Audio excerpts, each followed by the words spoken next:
जिंदगी के है दो जहां, एक ए जहां एक ओ जहां।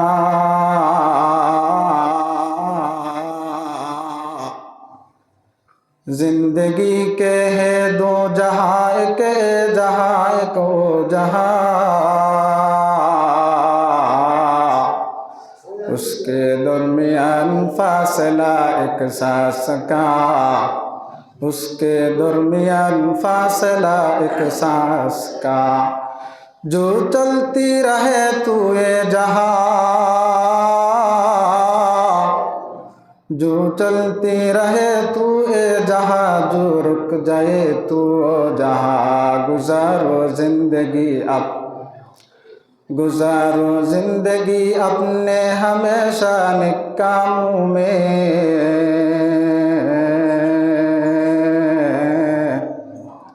गुजारो जिंदगी अपने हमेशा नेक कामों में। न जाने कौन सा पुल मौत का पैगाम ले आए, न जाने कौन सा पुल मौत का पैगाम ले आए। और क्या चीज़ है, और क्या चीज़ है खुशी मोमिन, और क्या चीज़ है खुशी मोमिन।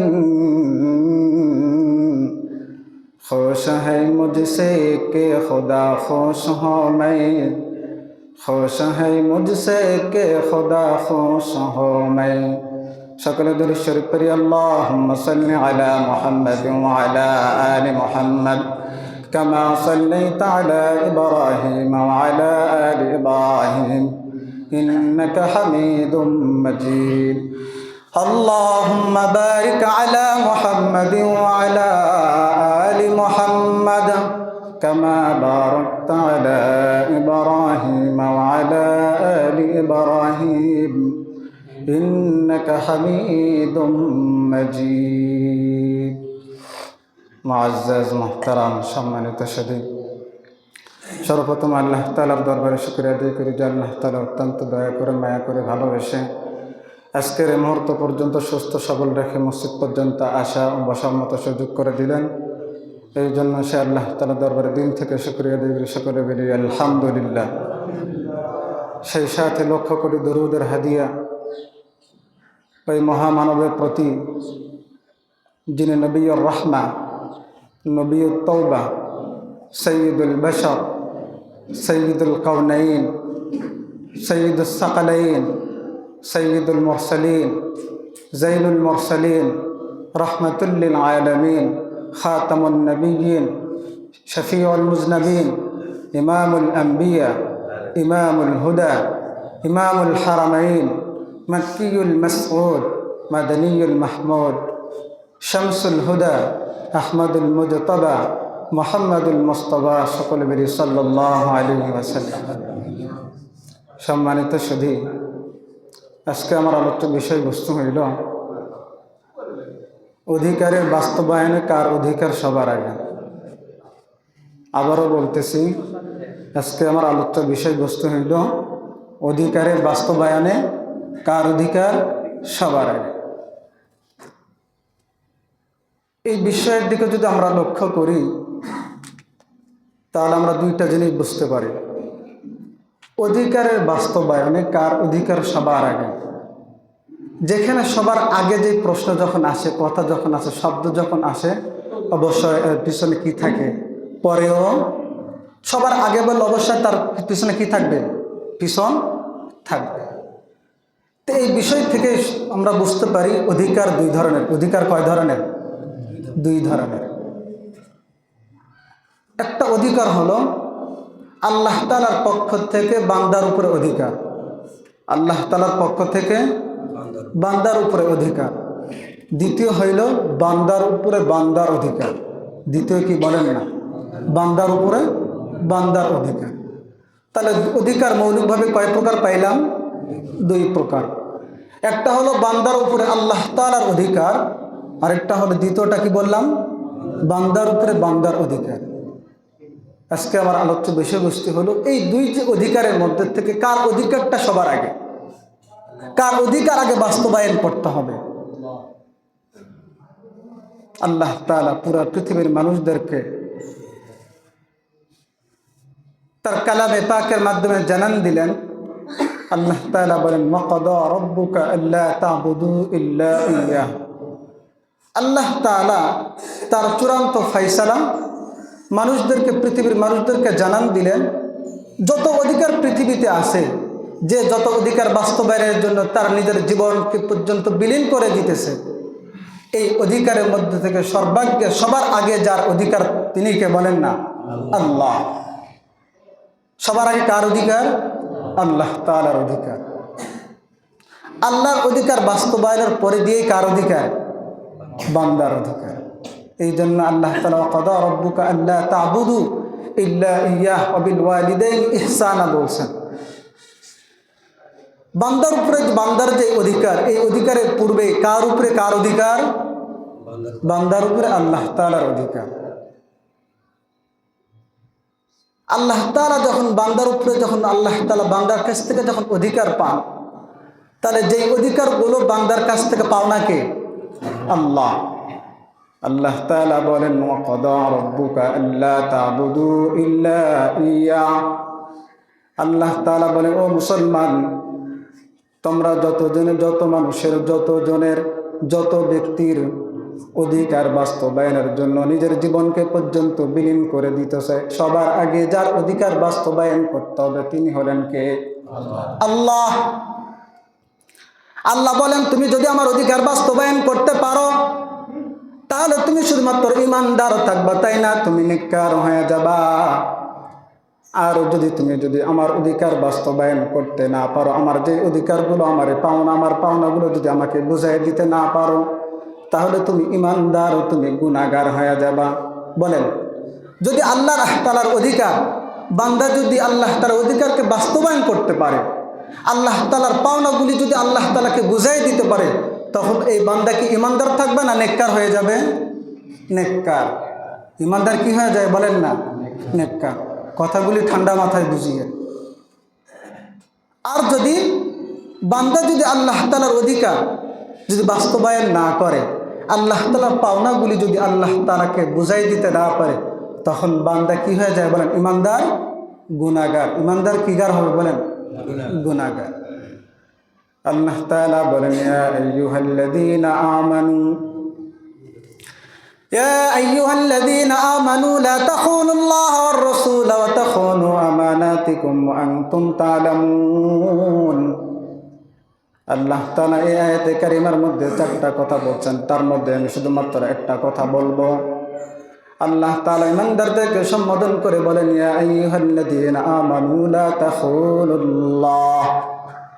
হে ঈমানদাররা, খুব ভালো করে বুঝো, তোমরা আমি আল্লাহ তাআলার যে অধিকার তোমার কাছ থেকে আমি পাও না, এই অধিকার যদি তুমি লঙ্ঘিত করো, তাহলে আমার অধিকারগুলো বাস্তবায়ন না করার কারণে তুমি খেয়ানতকারী হয়ে যাইবা। আল্লাহ তাআলা বলেন, ঈমানদার, তুমি যদি আমার অধিকারগুলো আমার বুঝায় না দিতে পারো, তাহলে তুমি ঈমানদার, তুমি কিগার হয়ে যাবা? গুনাহগার। এই জন্যই তো আল্লাহ তাআলা বলেন, বান্দা, আমি তো তোমাকে দুনিয়াতে পাঠাইলাম গুনাহগার বান্দা হওয়ার জন্য নয়, ঈমানদার নেককার বান্দা হওয়ার জন্য। বলেন তো দেখি, ঈমানদার গুনাহগারের জন্য জান্নাত না ঈমানদার নেককারের জন্য জান্নাত? ঈমানদার নেককারের জন্য জান্নাত। গুনাহগার যখন হয়ে যায়, গুনাহ এটা হলো অপরাধ, এই গুনাহ নিয়ে কখনোই মানুষ জান্নাতে যেতে পারবে না। এই জন্যই তো আল্লাহ তাআলা বলেন, ও বান্দা, তুমি আমার অধিকার লঙ্ঘিত করার মাধ্যমে তুমি খেয়ানতকারী হয়ে যায় না। বলেন তো দেখি, খেয়ানত করা এটা গুনাহ কিনা? আল্লাহ তাআলা বলে, তুমি আমার অধিকার লঙ্ঘিত করার মাধ্যমে তুমি খেয়ানতকারী হয়ো না। কেন? খেয়ানত করা এটা ভালো কাজ নয়, এটা গুনার কাজ। যে ব্যক্তি খেয়ানত করে তাকে বলা হয় মুনাফিক। কি কয় বলেন না? মুনাফিক বলা হয়। আল্লাহর পয়গম্বর মুহাম্মদুর রাসূলুল্লাহ সাল্লাল্লাহু আলাইহি ওয়াসাল্লাম হাদিসের মধ্যে বলেন, আয়াতুল মুনাফিক সালাস, ইজা হাদ্দাসা কাযাবা ওয়া ইজা ওয়াদা আখলাফা ওয়া ইজা তুমিনা খানা। এটা হলো মুনাফিকের আলামতের মধ্যে থেকে একটি আলামত হলো আমানতের কি করা বলেন? খেয়ানত করা। আল্লাহ তাআলা বান্দার কাছে যে অধিকারগুলো পাওনা, এগুলো হলো আল্লাহ তাআলার পক্ষ থেকে আমানত। বান্দা, তোমার কাছে আমার অধিকার আমানত রাখলাম, আমার অধিকারগুলো তুমি আমারে বুঝিয়ে দাও। যদি বুঝিয়ে দিতে না পারো, আমার পাওনাগুলি আমারে বুঝিয়ে দিতে না পারো, তাহলে তুমি খেয়ানতকারী হয়ে যাইবা। আল্লাহ তাআলা বলে, বান্দা তুমি জেনে শুনে তুমি খেয়ানতকারী হয়ে যাও না, তাহলে তুমি ইমানদার গুনাহগার হবা, ইমানদার মুনাফিক হয়ে যাইবা। ও মুসলমান, বলেন তো দেখি, আমাদের সমাজে আমরা কি আমানতদার না খেয়ানতদার? বলেন না, আমরা কি আমানতদার না খেয়ানতদার? খেয়ানতদার। পুরা বাংলাদেশের মধ্যে আমানত কোথাও নেই। খুব ভালো করে বুঝবেন, যদি কোনো মানুষের মধ্যে শুধুমাত্র একটা গুণ যদি থাকে, সেটা হলো আমানত রক্ষা করার গুণ। কোনো মানুষের ভিতরে যদি শুধুমাত্র আমানত রক্ষা করার গুণ যদি থাকে, তাহলে দুনিয়াটাই বান্দার জন্য জান্নাত হয়ে যাবে। খুব ভালো করে বুঝিয়েন, কোনো মানুষের ব্যক্তি জীবনে যদি আমানত থাকে, পারিবারিক জীবনে যদি আমানত থাকে, সামাজিক জীবনে যদি আমানত থাকে, রাষ্ট্রীয় জীবনে যদি আমানত থাকে, আন্তর্জাতিক জীবন পর্যন্ত মানুষের মধ্যে যদি আমানত থাকে, তাহলে ওই মানুষের জন্য, ওই পরিবারের জন্য, ওই সমাজের জন্য, ওই রাষ্ট্রের জন্য, ওই আন্তর্জাতিক জীবনের জন্য দুনিয়াতেই মিনি জান্নাতে পরিণত হয়ে যাবে। সুবহানাল্লাহ বলেন। কিন্তু কোথাও কি আমানত আছে? আল্লাহ তাআলা বলে, ইন্নাল্লাহা ইয়া'মুরুকুম আন তু'আদ্দুল আমানাতি ইলা আহলিহা। ও বান্দা, তুমি যদি দুনিয়ার বুকে তুমি যদি মিনি জান্নাত দেখতে চাও, তাহলে তুমি আমানতের যে দায়িত্ব, এটাকে তুমি আদায় করে দাও। মুসলমান, খুব ভালো করে বুঝবেন আমি কি বলতেছিলাম। আল্লাহ তাআলা বলেন, বান্দা তুমি আমার অধিকারগুলো লঙ্ঘিত করার মাধ্যমে তুমি খেয়ানতকারী হইও না। এখন আসেন, আল্লাহ তাআলার যে আমানত, যে অধিকারের অধিকারগুলো কি? মুআয ইবনে জাবাল রাদিয়াল্লাহু তাআলা আনহু বলেন, আমি একদিন পয়গম্বরের সাথে গাদার উপরে আরোহণ ছিলাম। পয়গম্বর হঠাৎ আমাকে বললেন, ফাকালা ইয়া মুআয। আল্লাহর পয়গম্বর মুহাম্মদুর রাসূলুল্লাহ সাল্লাল্লাহু আলাইহি ওয়াসাল্লাম মুআয বিন জাবালকে জিজ্ঞাসা করেন, ইয়া মুআয, আতাদরি মা হাক্কুল্লাহি আলাল ইবাদ? মুআয রাদিয়াল্লাহু তাআলা আনহুকে পয়গম্বর জিজ্ঞাসা করেন, নগো মুআয, তুমি কি জানো বান্দার উপরে আল্লাহ তাআলার অধিকার কি? আর বান্দার উপর আর আল্লাহ তাআলার উপরে বান্দার অধিকার কি? আল্লাহর পয়গম্বরের সাহাবী মুআয ইবনে জাবাল রাদিয়াল্লাহু তাআলা আনহু উত্তর করেন, আল্লাহু ওয়া রাসূলুহু আ'লাম। আল্লাহর পয়গম্বরের সাহাবী আমাদেরকে জানান দিলেন যে আমি পয়গম্বর আমাকে জিজ্ঞাসা করলো, আমি পয়গম্বরকে উত্তর দিলাম, এই ধর্মের সম্পর্কে আমি ভালো জানি না, ধর্মের নবী ভালো জানেন, ধর্মের আল্লাহ ভালো জানে। কথা বলেন ঠিক কিনা? কিন্তু আমাদের সমাজে আমরা কি বলি, যখন মসজিদের মেম্বার থেকে, ওয়াজের ময়দান থেকে যখন কোরআন আর হাদিসের বক্তব্যগুলো জনগণের সামনে যখন পেশ করা হয়, তখন আমাদের মতো মুসলমান বুদ্ধিজীবী যারা আছে তারাই বলে, হুজুর এই জাতীয় কথা বলিয়েন না। তার মানে হলো, কোরআন হাদিসের কথাই যদি ইমাম সাহেব বলেন, মসজিদের মেম্বার থেকে বলা হয়, ওয়াজের ময়দান থেকে যদি বলা হয়, তখন বাধাগ্রস্ত করা হয়। কথার দ্বারা নয়, কাজের দ্বারা এটাই প্রমাণ করে আপনি যেই কোরআন হাদিসের কথা বলতেছেন, তার চাইতে আপনি যেই পরিমাণ জানেন, এর চাইতে আমি বেশি জানি। কথা বলেন ঠিক কিনা? আপনি তো জানান দিলেন, এর চাইতে আপনি খুব বেশি জানেন। অথচ পয়গম্বর সাহাবী মুআয ইবনে জাবাল রাদিয়াল্লাহু তাআলা আনহু বলেন, ওগো পয়গম্বর, এটা তো ধর্মের প্রশ্ন, ধর্ম সম্পর্কে আমি ভালো জানি না, ধর্মের সম্পর্কে আল্লাহ ভালো জানেন, ধর্ম সম্পর্কে পয়গম্বর ভালো জানেন। পয়গম্বর তখন উত্তর করেন, হাক্কুল্লাহি আলাল ইবাদি আন ইয়াবুদুহু ওয়া লা ইউশরিকু বিহি শাইআ। আল্লাহর পয়গম্বর উত্তর করেন, ওগো মুআয, বান্দার উপরে আল্লাহ তাআলার হক হলো এই বান্দা শুধুমাত্র কেবলমাত্র ইবাদত করবেন এক আল্লাহ তাআলার, দুনিয়ার কোন মানুষের গোলামি করবে না। ইবাদতের ক্ষেত্রে কাকে প্রাধান্য দিবে বলেন? ইবাদতের ক্ষেত্রে সর্বাগ্যে প্রাধান্য দিবেন আল্লাহ তাআলাকে। ইবাদতের ক্ষেত্রে কাউকে আল্লাহ তাআলার সমকক্ষ মনে করবে না। এখন বলেন তো দেখি, আমরা যেই পরিমাণ আল্লাহ তাআলাকে ভয় করি, এর চাইতে আমরা মানুষকে কম ভয় করি না বেশি? মানুষকে আমরা ভয় বেশি করি। মসজিদ থেকে যদি ধরেন, আমি একজন ইমাম সাহেব, আমি একজন খতিব সাহেব, আমার অন্তরে আল্লাহ তাআলার ভয় যেই পরিমাণ আছে এর চাইতে কমিটির ভয় আমার অন্তরে খুব বেশি। কথা বলেন ঠিক কিনা? কমিটির ভয় মারাত্মক লেভেলের বেশি। কারণ চিন্তা করে ইমাম সাহেব, খতিব সাহেব, আমি যদি কমিটিকে যদি আল্লাহর চাইতে ভয় বেশি না করি, সালাম যদি আমি কমিটিকে আগে দিতে না পারি, তাহলে কখন যেন আমার চাকরি চলে যায় এটা ফেরেশতাও বলতে পারবে না। কথা বলেন ঠিক কিনা? বলেন তো দেখি, এখানে ইবাদতের ক্ষেত্রে আল্লাহ তাআলাকে প্রাধান্য দিল না কমিটিকে, বান্দাকে প্রাধান্য দিল? খুব ভালো করে বুঝবেন। আল্লাহর পয়গম্বর বলেন সর্বাগ্যে যার অধিকার সেটা হলো কার? বলেন আল্লাহ। আল্লাহর পয়গম্বর বলেন যদি বান্দা যদি আল্লাহ তাআলার অধিকার যদি নিশ্চিত করতে পারে, বাস্তবায়ন করতে পারে, তাহলে ওই আল্লাহ তাআলার উপরে বান্দার অধিকার হলো আল্লাহ ইউআযযিবু মান লা ইউশরিকু বিহি শাইআ। বান্দা যদি আল্লাহ তাআলার অধিকার নিশ্চিত করতে পারে, তাহলে ওই বান্দার অধিকার আল্লাহ তাআলার কাছে হলো এটা যে আল্লাহ তাআলা ওই বান্দাকে আযাব দিবে না। কি দেবে না? বলেন। আল্লাহ তাআলা বান্দাকে যদি শাস্তি না দেয়, আযাব না দেয়, তাহলে এই বান্দা ইমানদার না নেককার? ইমানদার নেককার। আর ইমানদার নেককারের জন্য আল্লাহ তাআলা রাখছেন জান্নাত। তাহলে সর্বাগ্যে যার অধিকার কার? আল্লাহ। এখন আসেন সর্বাগ্যে কাকে প্রাধান্য দিবে? আল্লাহ তাআলাকে। এক নম্বর হলো আল্লাহ তাআলার ইবাদত করা, ইবাদতের ক্ষেত্রে কাউকে আল্লাহ তাআলার সাথে শরীক না করা। দ্বিতীয় নম্বর অধিকার আল্লাহ তাআলার, দ্বিতীয় নম্বর অধিকার আল্লাহ তাআলার সেটা হলো 5 ওয়াক্ত নামাজ। কি বলেন? 5 ওয়াক্ত নামাজ কার অধিকার? বলেন, সবাই বলেন, কার অধিকার? আল্লাহ তাআলার অধিকার 5 ওয়াক্ত নামাজ। দৈনন্দিন প্রতিদিন 5 ওয়াক্ত নামাজ পড়াটা এটা কার অধিকার? সবাই বলেন, কার অধিকার? আল্লাহ তাআলার অধিকার 5 ওয়াক্ত নামাজ পড়া। এখন প্রত্যেকেই তার বিবেককে প্রশ্ন করেন, 5 ওয়াক্ত নামাজ পড়া আল্লাহ তাআলার অধিকার। আমরা আল্লাহ তাআলার অধিকার দৈনন্দিন যে 5 ওয়াক্ত নামাজ পড়া আল্লাহ তাআলার অধিকার, আমরা আল্লাহ তাআলার এই অধিকারকে আল্লাহ তাআলাকে দিতে পারি? বলেন, আমরা কি আল্লাহ তাআলার এই 5 ওয়াক্ত নামাজ যেটা আল্লাহ তাআলার অধিকার, এই অধিকারকে আমরা আল্লাহ তাআলাকে দিতে পারি?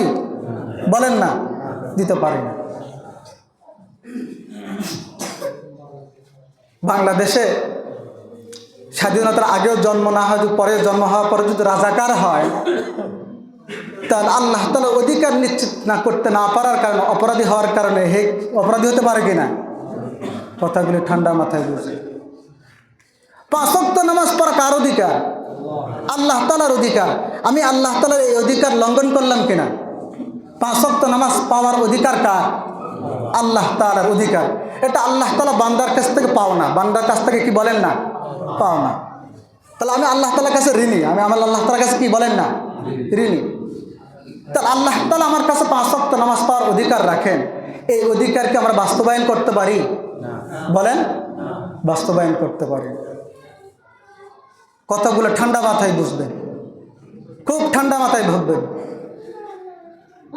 এটা তো আল্লাহ তাআলার অধিকার। 5 ওয়াক্ত নামাজ পড়া কার অধিকার? 5 ওয়াক্ত নামাজ পড়া আল্লাহ তাআলার অধিকার। শনিবারে আমি 5 ওয়াক্ত নামাজ পড়লাম না, রবিবারে পড়লাম না, সোমবারে পড়লাম না, মঙ্গলবারে পড়লাম না, এইভাবে সপ্তাহের 7টা দিন চলে গেল। বলেন তো দেখি আমি কি প্রতিদিন একই অপরাধী কিনা? একই গুনাহ বারবার করলাম কিনা? একই গুনাহ বারবার করলাম।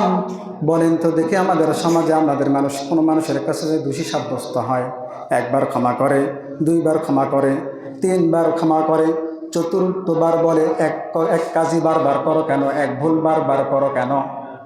বলেন তো দেখি, এক ভুল বারবার করার কারণে অপরাধী কি নর্মাল হয় না বেশি হয়? বেশি হয়। এখন আল্লাহ তাআলা দৈনন্দিন অধিকার হলো 5 ওয়াক্ত নামাজ পড়া আল্লাহ তাআলার অধিকার। 5 ওয়াক্ত নামাজ পড়া আল্লাহ তাআলার অধিকার। এই অধিকারটা পর্যন্ত আমরা দিতে পারি না। একদিন দিতে পারি না, 2 দিন দিতে পারি না, সপ্তাহের 7 দিন দিতে পারি না, 1 সপ্তাহ দিলাম না, 1 মাস দিলাম না, 1 বছর দিলাম না, 1 যুগ দিলাম না, 5 যুগ দিলাম না। 5 যুগে দেখা যায় আমার হায়াত যে এই পরিমাণ হায়াত আমার শেষ হয়ে গেল। আমার পুরা লাইফে আমি আল্লাহ তাআলার যে অধিকার 5 ওয়াক্ত নামাজ, এই 5 ওয়াক্ত নামাজের যে অধিকার আল্লাহ তাআলা, এটাই আমরা আল্লাহ তাআলাকে দিতে পারলাম না। খুব ভালো করে বুঝবেন, এই জন্যে তো উলামায়ে কেরাম কিতাবের মধ্যে লিখছেন আদ্দু হুকুকাল্লাহ, কিতাবের মধ্যে লিখছে আদ্দু হুকুকাল্লাহ। ও ইমানদার, তোমরা আল্লাহ তাআলার যে অধিকার, ওই অধিকারগুলো বাস্তবায়ন করো। আল্লাহ তাআলার অধিকারগুলো আল্লাহ তাআলার দিয়ে দাও। ফাইন্নাহু লাম ইউদ্দি হাক্কাল্লাহ, যদি তোমরা আল্লাহ তাআলার যে অধিকারগুলো যদি আল্লাহ তাআলাকে বুঝাই দিতে না পারো, আযাবাহুল্লাহু ফিদ দুনিয়া ওয়াল আখিরাহ, আল্লাহ তাআলা ওই বান্দাকে দুই টাইম আযাব দিবেন। কয় টাইমে বলেন? 2 টাইম আযাব দিবেন। এক টাইম হলো দুনিয়ার এই জগতে আল্লাহ তাআলা ওই বান্দাকে শাস্তি দিবেন, দ্বিতীয় হলো আল্লাহ তাআলা পরপারে শাস্তি দিবেন। কোথায় বলেন? কেন? আল্লাহ তাআলার অধিকার 5 ওয়াক্ত নামাজ, এই নামাজটা পর্যন্ত আল্লাহ তাআলার যে অধিকারকে বাস্তবায়ন করতে পারে নাই। আল্লাহ তাআলা 2 টাইম আযাব দিবেন। খুব ভালো করে বুঝবেন। ইবনে হাজার রাহমাতুল্লাহি আলাইহি, ওনার একটা কিতাব আছে আয-যাওয়াজির আন ইকতিরাফিল কাবায়ের, এই কিতাবের মধ্যে উনি একটা ঘটনা আনছেন। কিতাবের মধ্যে লেখেন, এক আল্লাহ তাআলার বান্দার বোন দুনিয়া থেকে বিদায় হয়ে যায়। বোনকে কবরস্থ করা হলো। কবরস্থ করার পরে দিয়ে উনি যখন বাড়িতে আসলেন, বাড়িতে আসার পরে ওনার পকেটে দেখে মোটা অঙ্কের টাকা ছিল, সেই টাকাটা পর্যন্ত আর পকেটে নাই। উনি চিন্তা করলেন টাকাটা কোথায় গেল। পরক্ষণে ওনার স্মরণ হলো, আমি কবরস্থ করতে গেলাম, আমার বোনকে যখন কবরে নামাইতে গেলাম, ওই সময় আমার টাকাটা কবরে পড়ে গেছে। মুসলমান, খুব ভালো করে বুঝবেন। উনি চিন্তা করলে মাত্র 1 ঘন্টা 2 ঘন্টা পূর্বে আমার বোনকে কবরস্থ করলাম, এখনো পর্যন্ত লাশটা ফুলে নাই, ফাটে নাই। এই জন্য আমি চাইলে যে কোনো মুহূর্তে আমার বোনের কবরটা পর্যন্ত আমি খনন করতে পারি। ওনার কথাকে বাস্তবায়ন করার জন্য কবরস্থান পর্যন্ত গেলেন। কবরস্থানে গিয়ে কবরটা খনন করলেন। প্রথমে যখন কিছু মাটি যখন উঠে ফেললেন, এরপরে যখন চাটাইগুলো সরাইতে যাবেন, তখন দেখেন কবরের মধ্যে দাউ দাউ করে আগুন জ্বলতেছে। মুসলমান, দিল জাগ্রত করেন, বিবেককে জাগ্রত করেন। ইবনে হাজার রাহমাতুল্লাহি আলাইহি বলেন, আল্লাহ তাআলার এই বান্দা যখন বোনের কবরে গেলেন, কবর থেকে যখন চাটাই উঠাইতে গেছে, দেখেন কবরের ভিতরে দাউ দাউ করে আগুন জ্বলতেছে। উনি পর্যন্ত ওখানে সেন্সিয়ার হয়ে গেলেন, বেহুশ হয়ে গেলেন। পরক্ষণে উনি বাড়িতে চলে আসলেন কান্না করতে করতে। বাড়িতে চলে আসার পরে মাকে জিজ্ঞাসা করে, মা বলতে দেখি আমার বোন কোন আমল করতো। মা তখন উল্টা জিজ্ঞাসা করে, বাবা তুমি কেন তোমার বোনের আমল সম্পর্কে জিজ্ঞাসা করতেছ? বলে, মা আমি তোমার বোনের কবরে গেছিলাম। বোনের কবরে গিয়ে যখন যখন কবরটা খনন করতেছিলাম, হঠাৎ করে দেখি কবরের ভিতরে দাউ দাউ করে আগুন জ্বলতেছে। বলেন তো দেখি, মা যখন সন্তানের এই অবস্থার কথা যখন জানতে পারে, মায়ের অবস্থা কেমন হয়? মা তখন কান্না শুরু করে দিল। মা তখন বললেন, বাবা আমার তো মনে পড়ে না তোমার বোন আমার সামনে কোনো গুনার কাজ করছে, এটা বলে তো আমার মনে হয় না। কিন্তু একটা কথা আমার মনে হয়, সেটা হলো এই, তোমার বোন নামাজ পড়তো, কিন্তু নামাজটা সময় মতো পড়তো না। বলেন কি পড়তো, কি করতো না? নামাজ পড়তেন কিন্তু সময় মতো পড়তেন না, কাজা করতেন। খুব ভালো করে বুঝবেন। তাহলে আল্লাহ তাআলা ওই বান্দি নামাজ পড়তেন কিনা বলেন? নামাজ পড়তেন, কিন্তু নামাজটা সময় মতো না পড়ার কারণে কাজা করতেন, যার কারণে যদি কবরের ভিতরে দাউ দাউ করে আগুন জ্বলতে থাকে। ও মুসলমান, বিবেককে জাগ্রত করেন। আল্লাহ তাআলা ওই বান্দি তো 5 ওয়াক্ত নামাজ পড়তেন, কিন্তু সময় মতো না পড়ার কারণে যদি কবরের ভিতরে আগুন দাউ দাউ করে জ্বলতে থাকে। যে ইমানদার 5 ওয়াক্ত নামাজ পড়ে না, শুধুমাত্র জুমার দিন 2 রাকাতের প্যাকেজ পূরণ করে, বলেন তো যে কি যেই ব্যক্তি 5 ওয়াক্ত নামাজই পড়ে না, তার কবরের আগুনের অবস্থা কেমন হতে পারে? খুব ভালো করে বুঝবেন। বলেন তো দেখি, আমরা শুধুমাত্র আল্লাহ তাআলার জন্যই 2 রাকাত নামাজ পড়ি, শুধু জুমার দিন। বলেন, জুমার দিন শুধু 2 রাকাত দিয়ে আমি আল্লাহ তাআলার খুশি করতে চাই। খুব খেয়াল করে শুনবেন। আমি আল্লাহ তাআলার গোলাম, আল্লাহ তাআলা আমার কাছ থেকে 5 ওয়াক্ত নামাজ পাও না, এটা আল্লাহ তাআলার অধিকার। আমি অধিকার যদি বাস্তবায়ন না করি, যে দুনিয়া থেকে আমার বিদায় হয়ে যায়, বলেন তো দেখি পরপারে যখন আল্লাহ তাআলার সামনে আমাকে দাঁড়াইতে হবে, আল্লাহ বলবে, বান্দা তোমার ডকুমেন্টসগুলো তুমি নিজেই দেখো। ইকরা কিতাবাক, তুমি তোমার ডকুমেন্টসগুলো দেখো, তোমার এখানে কোন কোন নামাজ আছে। আমার যে অধিকার 5 ওয়াক্ত নামাজ, এই 5 ওয়াক্ত নামাজ তোমার এই ডকুমেন্টসের ভিতরে আছে কিনা দেখো। তুমি যে আমার অধিকার নিশ্চিত করছো, আদায় করছো, বাস্তবায়ন করছো, এই অধিকারগুলো আমাকে দেখাও।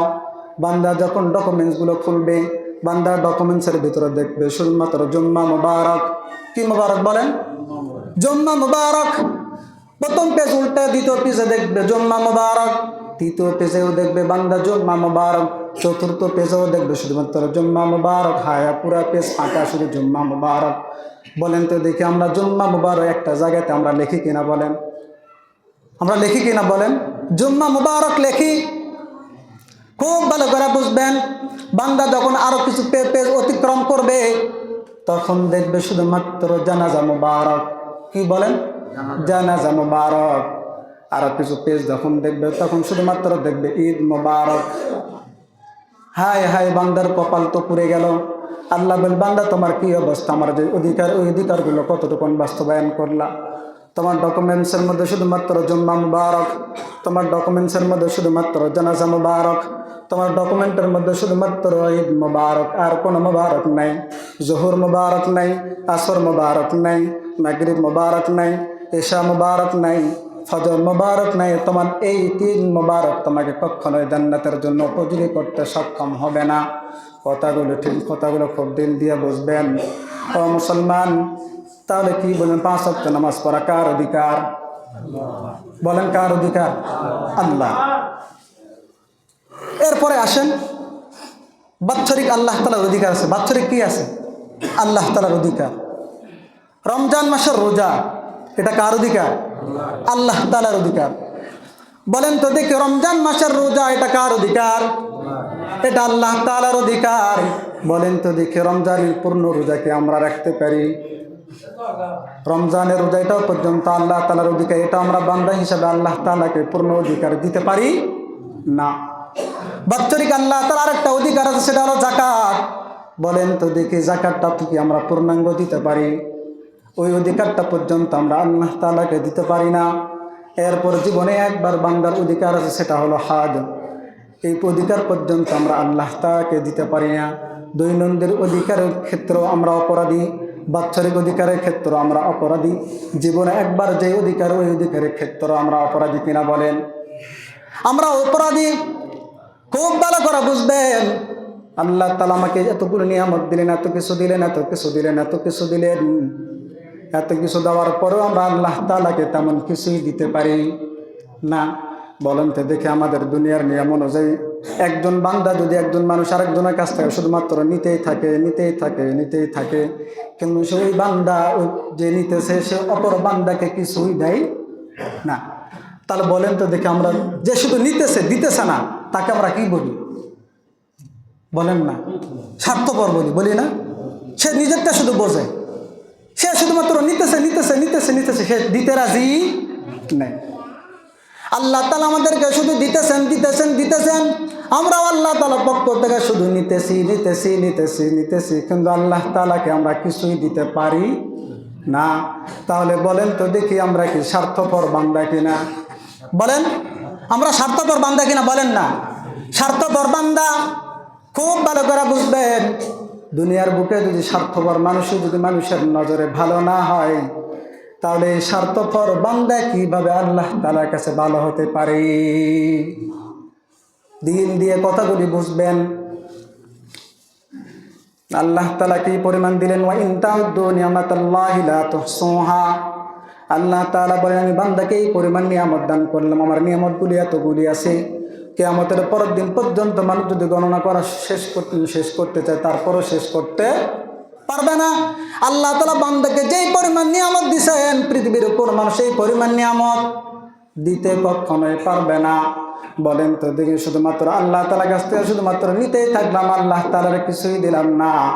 এই জন্যই তো কবি বলেন, তু মুঝে আসমা দিয়া, তু মুঝে রাস্তা দিয়া, तू मुझे आसमां दिया और तू मुझे रास्ता दिया,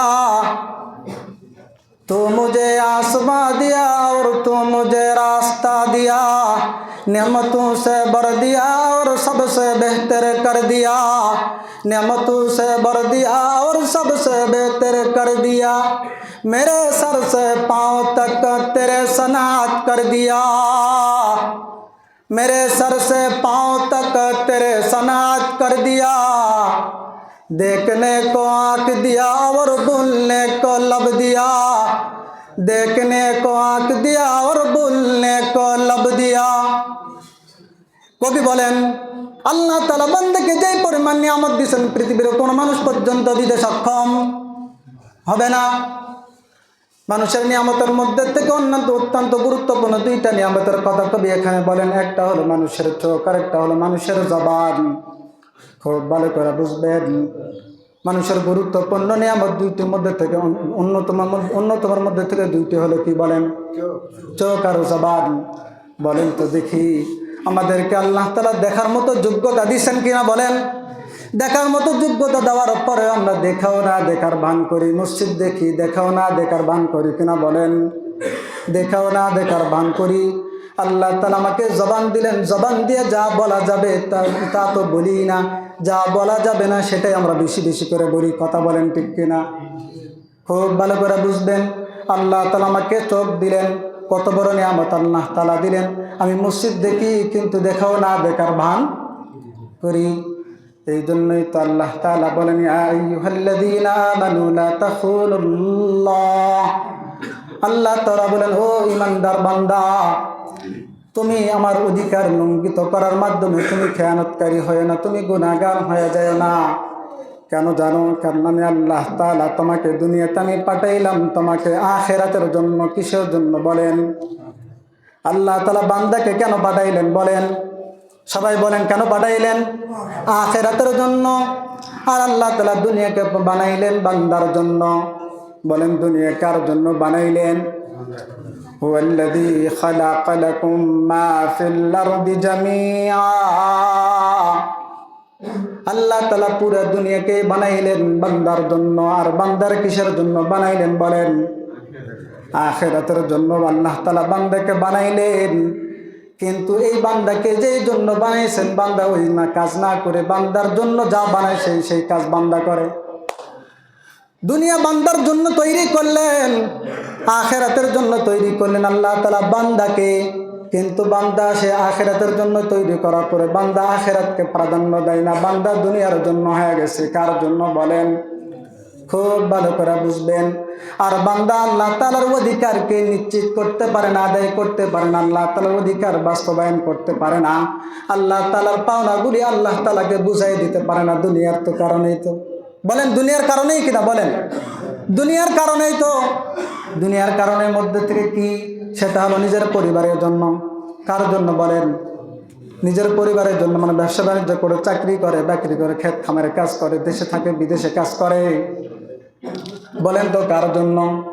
পরিবারের জন্যই তো না? বলেন পরিবারের জন্য। আল্লাহ তাআলা বলেন ইয়া আইয়ুহাল্লাযীনা আমানু লা তুলহিকুম আমওয়ালুকুম ওয়ালা আওলাদুকুম আন যিকরিল্লাহ। আল্লাহ তাআলা বলেন হে ঈমানদার, তুমি যে তোমার এই দুনিয়ার জন্য হয়ে গেল পরিবারের জন্য। তুমি পরিবারের জন্য তুমি আমার অধিকার নিশ্চিত করতে পারো না, পরিবারের অধিকার তুমি নিশ্চিত করতে চাও। মনে রাখো লা তুলহিকুম আমওয়ালুকুম ওয়ালা আওলাদুকুম আন যিকরিল্লাহ। তোমার দুনিয়া যেন আমি আল্লাহ তাআলার অধিকার নিশ্চিত করতে যেন বাধাগ্রস্ত না করে, আমার অধিকারগুলো বুঝিয়ে দিতে যেন অক্ষম তোমাকে না বানায় দেয়। তোমার সম্পদ, তোমার সন্তান যেন আমার অধিকার নিশ্চিত করতে যেন বাধা না হয়ে দাঁড়ায়। বলেন তো দেখি আমরা আল্লাহ তাআলার অধিকার যে নিশ্চিত করতে পারতেছি না, কয়টা কারণ? বলেন কয়টা কারণ? দুইটা কারণ। এক নম্বর কারণ হলো সম্পদ। বলেন এক নম্বর কারণ কি? বলেন সম্পদ। দুই নম্বর কারণ হলো সন্তান, পরিবার। আল্লাহ তাআলা বলেন ওয়া মান ইয়াফআল যালিক ফাউলাইকা হুমুল খাসিরুন। ওয়া মান ইয়াফআল যালিকা ফাউলাইকা হুমুল খাসিরুন। ও বান্দা তুমি মনে রাখো, যদি তোমার সম্পদ যদি আমার কাছ থেকে দূরে সরায়, আমার অধিকার যদি আদায় করতে ব্যর্থতা প্রকাশ করায়, তোমার সন্তান যদি আমার অধিকার আদায় করার ক্ষেত্রে ব্যাঘাত ঘটায় তোমার পরিবার, তাহলে মনে রাখো মাইয়া ফান যালিক ফাউলাইকা হুমুল খাসিরুন, তাহলে তোমার এই সম্পদ তোমাকে জাহান্নামী বানায় ফেলবে, তোমার এই সন্তান তোমাকে জাহান্নামী বানায় ফেলবে। ও মুসলমান, খুব ভালো করে বুঝবেন। একটা ঘটনা বলে আপনাদের সামনে থেকে বিদায় নিব, খুব ভালো করে বুঝবেন। তাহলে বলেন তো দেখি, সর্বভাগ্যে কার অধিকার? বলেন, সর্বভাগ্যে কার অধিকার? এই দুনিয়ার বুকে একজন আল্লাহ তাআলার বান্দা ছিলেন, যে আল্লাহ তাআলার বান্দা আল্লাহ তাআলার অধিকার নিশ্চিত করার জন্য শতভাগ মেহনত করতেন। তার নাম ছিল খাজা কুতুবউদ্দিন বখতিয়ার রহমতুল্লাহ আলাইহি। খাজা কুতুবউদ্দিন বখতিয়ার রহমতুল্লাহ আলাইহি মারা গেলেন। মারা যাওয়ার পরে যেহেতু আল্লাহ তাআলার অনেক বড় ওলি ছিলেন, যার কারণেই তো ওনার জানাজার জন্য অনেক মানুষের সমাগম। খুব ভালো করে বুঝবেন, দুনিয়াতে দুই শ্রেণীর মানুষের জন্য মানুষ মারা গেলেও তারা জানাজার মধ্যে সমাগম হয়। এক শ্রেণীর ব্যক্তি হলো যে ব্যক্তিগুলো আল্লাহ তাআলার অধিকার নিশ্চিত করতে সক্ষম হয়। বলেন কি হয়? যেই সমস্ত বান্দারা আল্লাহ তাআলার অধিকার নিশ্চিত করতে সক্ষম হয়, আল্লাহ তাআলার পাওনাগুলি আল্লাহ তাআলাকে বুঝিয়ে দিতে চেষ্টা করে, এই সমস্ত ব্যক্তিদের জানাজায় অনেক মানুষের সমাগম হয়। আর এক শ্রেণীর মানুষ আমাদের দুনিয়াতে আছে, যারা মারা গেল 5 ওয়াক্ত নামাজ না পড়লেও, জুমার নামাজ না পড়লেও ওই জানাজার মধ্যে মানুষের সমাগমের অভাব নাই। বলেন তো দেখি, কোন মানুষের সমাগম? বলেন কাদের? মাশাআল্লাহ, খুব ভালো করে বুঝবেন। খাজা কুতুবউদ্দিন বখতিয়ার রহমতুল্লাহ আলাইহি মারা যাওয়ার পরে ওনার জানাজার মধ্যে অনেক মানুষের সমাগম। নির্ধারিত যখন সময় হয়ে গেল জানাজার নামাজ অনুষ্ঠিত হওয়ার, তখন এক আল্লাহ তাআলার বান্দা ওখানে উপস্থিত হয়ে বলেন, খাজা কুতুবউদ্দিন বখতিয়ার রহমতুল্লাহ আলাইহি আমাকে ওসিয়ত করছেন, তার জানাজার নামাজ পড়ার জন্য একজন মানুষের মধ্যে 4 গুণ থাকতে হবে। কয় গুণ? যে ব্যক্তির মধ্যে 4টা গুণ থাকবে, ওই ব্যক্তি শুধুমাত্র কেবলমাত্র আমার জানাজা পড়াইতে সক্ষম হবে। পৃথিবীর যেমন তেমন মানুষের মাধ্যমে আমার জানাজা না পড়ানো হয়। তখন উনি বলেন, আমাকে যে ওসিয়ত করছেন 4 গুণে গুণান্বিত ব্যক্তি হতে হবে। এই 4টা গুণের মধ্যে থেকে 1 নম্বর গুণ হলো, সে কোনোদিন জিন্দেগিতে কোনোদিন তাকবীর উলা মিস হওয়া যাবে না। কথাগুলি ঠান্ডা মাথায় বুঝিয়েন, কি মিস হওয়া যাবে না? ইমাম সাহেব যখন আল্লাহু আকবার বলবেন, তখন থেকে এই নামাজের মধ্যে তার অংশীদারিত্ব থাকতে হবে, তার হাজিরি থাকতে হবে। 2 নম্বর হলো, ওই ব্যক্তির জীবনে কোনোদিন তাহাজ্জুদ মিস হওয়া যাবে না। 2 নম্বর কি বলেন? তাহাজ্জুদ মিস হওয়া যাবে না। 3 নম্বর শর্ত হলো, ওই ব্যক্তি কোনোদিন কোনো বেগানা নারীকে দেখতে পারবে না। কয় নম্বর শর্ত? 3 নম্বর। 4 নম্বর শর্ত হলো, যে সমস্ত নামাজের আগে পরে সুন্নত আছে এবং আগে পরে সুন্নত নাই, উভয় সুন্নতের পাবন্দি হতে হবে। কয় নম্বর গেল? বলেন তো দেখি, এই 4টা গুণ কি সহজ না কঠিন? মারাত্মক লেভেলের কঠিন। এই 4 শর্ত যত বেশি কঠিন হবে, তখন ব্যক্তি তত কম পাওয়া যায়। বলেন তো দেখি, দুনিয়া আমাদের এই দুনিয়াতে ভালো জিনিস কম না খুবই কম? কম না খুবই কম? খুবই কম। আল্লাহ তাআলার বান্দা শর্ত দেন 4টা গুণে গুণান্বিত ব্যক্তি হলে ওই ব্যক্তির জানাজা পড়াইতে পারবে। কিন্তু মুসলমান, খুব ভালো করে বুঝবেন, এই 4টা শর্ত বলা মাত্রই, এই 4টা শর্ত বলা মাত্র উপস্থিত সমস্ত মানুষের মাথা নিচের দিকে হয়ে গেল। তার মানে ওই জায়গাতে ওই গুণে গুণান্বিত ব্যক্তি নেই। দীর্ঘক্ষণ পর্যন্ত সকলে মাথা নিচু করে রইলেন। হঠাৎ করে কাতারের পিছন থেকে একজন মানুষ বিকট আওয়াজে কান্না করতে করতে সামনের দিকে অগ্রসর হয়। খাজা বখতিয়ার রহমতুল্লাহ আলাইহির খাটিয়ার সামনে আসার পরে, খাজা কুতুবউদ্দিন বখতিয়ার রহমতুল্লাহ আলাইহির খাটিয়ার সামনে আসার পরে দিয়া, ওনার কাফনটা খোলার পরে দিয়া উনি কান্না করতেছেন আর বলতেছেন, তুমি তো দুনিয়া থেকে চলে গেলা, তুমি তো দুনিয়া থেকে